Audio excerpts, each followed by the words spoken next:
नमस्कार, स्वागत है आपका मेरे इस YouTube चैनल पर। आज की वीडियो को शुरू करने से पहले मैं आपको बता देता हूँ कि आज की वीडियो में होने क्या वाला है। देखिए, ये बुक खुद doctor APJ Abdul Kalam sir ने लिखी है।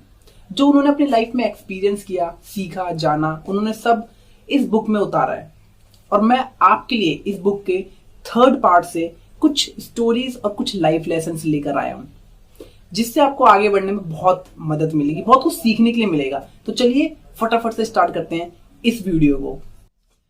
पहली स्टोरी है डॉक्टर वर्जिस कुरियन की, जिन्हें मिल्कमैन ऑफ इंडिया भी कहा जाता है।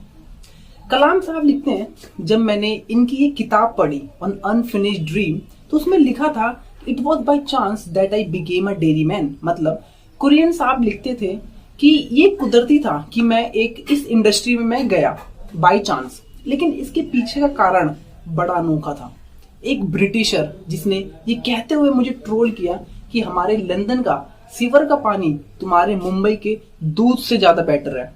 तो फिर और क्या, ये चीज कुरियन साहब को हिट कर गई।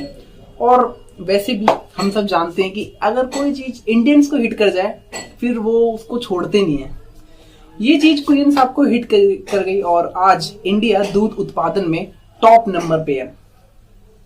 ये कहा जाता है कि इंडिया को डेयरी फार्म इंडस्ट्री में शिखर पर ले जाने में कुरियन साहब का सबसे बड़ा हाथ था।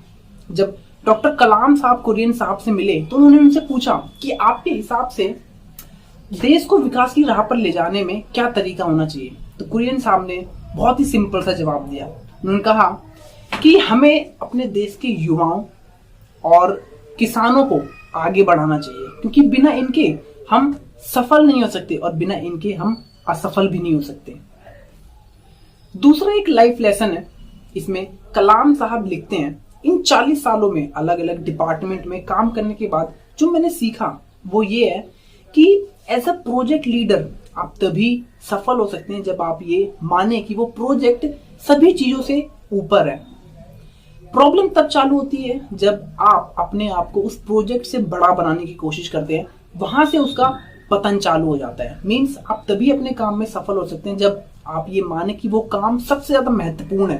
प्रॉब्लम तब चालू होती है जब बाकी सभी चीजें आपके काम से ऊपर चढ़ जाएं, वहां से उसका डाउनफॉल चालू हो जाता है। थर्ड स्टोरी मेरी फेवरेट है। ये उन लोगों का वहम दूर करने के लिए जो कि सोचते हैं कि साइंस और स्पिरिचुअलिटी दोनों अलग अलग है। ऐसा कुछ भी नहीं है। डॉक्टर APJ अब्दुल कलाम साहब जितना साइंस में मानते थे उतना ही वो स्पिरिचुअलिटी में भी मानते थे। उनके हिसाब से दोनों चीजें अलग अलग नहीं बल्कि एक ही थी। इस स्टोरी से आपको खुद पता चल जाएगा कि कैसे ये दोनों चीजें एक ही हैं।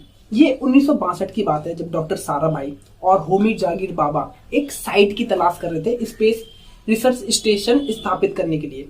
उनको वो जगह मिली केरला के थंबा इलाके में, जो कि इक्वेटर रीजन के हिसाब से बिल्कुल फिट बैठती थी। प्रॉब्लम ये थी कि वहां पर एक बीच में चर्च पड़ रहा था। तो डॉक्टर साराभाई उस चर्च के पादरी से मिलने के लिए गए और उनसे कहा कि देखिए, हमें आपकी जगह चाहिए क्योंकि हम यहाँ पे एक स्पेस रिसर्च स्टेशन स्थापित करना चाहते हैं।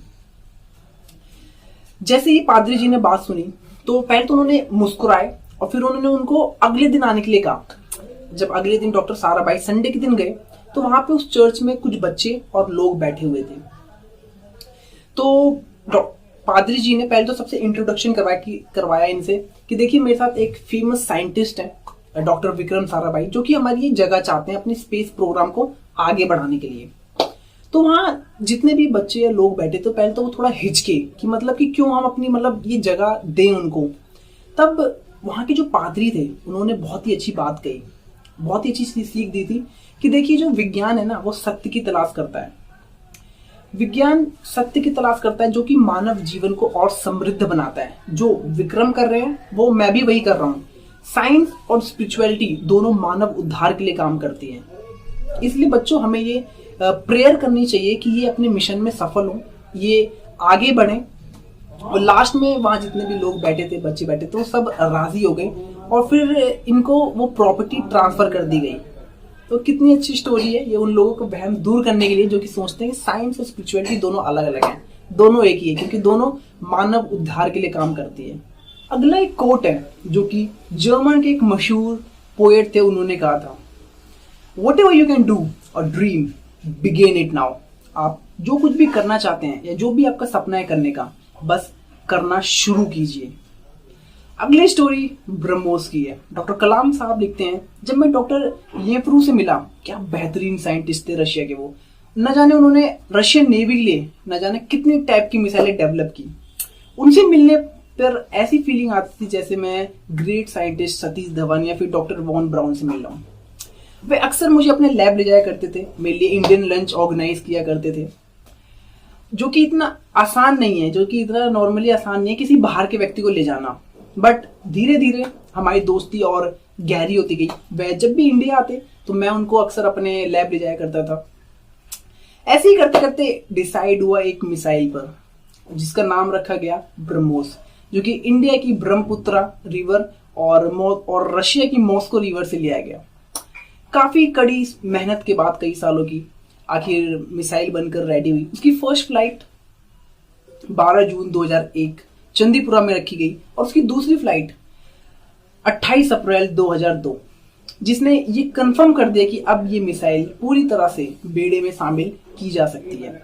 मैं और डॉक्टर येफ्रू, हम दोनों ही बहुत खुश थे, क्योंकि इस मिसाइल के जरिए 2 दोस्त और 2 नेशन और करीब आए। मेरा एक सपना था इंडिया अपने वेपन्स बाहर भेजे। शायद मैं अभी वो चीज ना देख पाऊं, लेकिन होप कि ये आगे आने वाले टाइम में पूरा होगा, ऐसा कलाम साहब ने कहा था। और आज हम सब जानते हैं कि इंडिया न जाने कितने सारे वेपन्स अपने बाहर बेच रहा है। खुद ब्रह्मोस कितने सारी कंट्री दिलचस्प रखती है इसे लेने में। ये कलाम साहब का ये विजन था, जो आज धीरे धीरे करके पूरा हो रहा है। और अब लास्ट में 1969 के एक स्पीच देते हुए दौरान सीवी रमन जी ने कहा था कि मैं आने वाले युवाओं से ये कहना चाहता हूं कि वे अपनी आशा और साहस ना खोएं। आपका जो भी कार्य है या जो भी सपना है, उसके प्रति समर्पण से ही आपको सफलता मिल सकती है। मैं दावे के साथ कह सकता हूं कि जो भारतीय दिमाग है वह दुनिया के किसी भी दिमाग से कम नहीं है। मुझे ऐसा लगता है कि शायद अभी हम में साहस की कमी है, अभी हम में प्रेरणा की कमी है। मुझे ऐसा लगता है कि हमने एक हीन भावना बना ली है, जो कि हमें और हमारे देश को आगे बढ़ने से रोक रही है। मैं कहना चाहता हूं कि हमें जीत की भावना चाहिए, हमें साहस की भावना चाहिए, हमें एक ऐसी भावना चाहिए जो हम भारतीयों को उसके सही स्थान पर ले जाए। अगर वह अदम्य भावना हमने अपने अंदर पैदा कर ली तो कोई भी चीज हमें हमारे लक्ष्य को प्राप्त करने से नहीं रोक सकती। तो ये लास्ट में सीवी रमन जी ने बहुत ही इंस्पायरिंग वर्ड कहे थे। और अब होप आपको ये वीडियो अच्छी लगी होगी। जल्दी मिलते हैं अगली वीडियो में। तब तक खुश रहें, मुस्कुराते रहें और जीवन में हमेशा आगे बढ़ते रहें। और हाँ, बुक मंगवा के जरूर पढ़ें, क्योंकि बुक कहते हैं कि सक्सेस का जो रास्ता है वो बुक के थ्रू जाता है। तो जरूर मंगवाएं और पढ़ें। बहुत बहुत धन्यवाद।